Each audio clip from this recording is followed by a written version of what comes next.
nonen cangcingnya Babe, sebelum lanjut nonton video ini, jangan lupa like, share, klik lonceng notifikasi, komen, dan subscribe channel Lembaga Kebudayaan Betawi.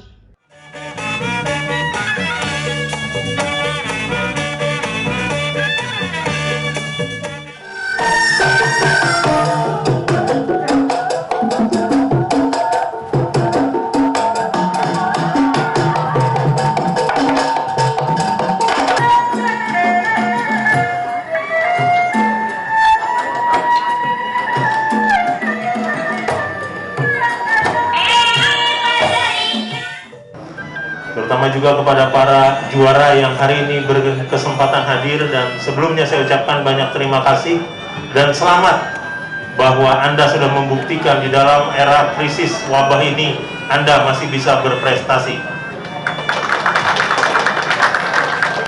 Batang padi kering disebut jerami. Jerami kita ambil dari Ciawi. Alhamdulillah kita bisa silaturahmi di sini untuk ngembangin budaya Betawi.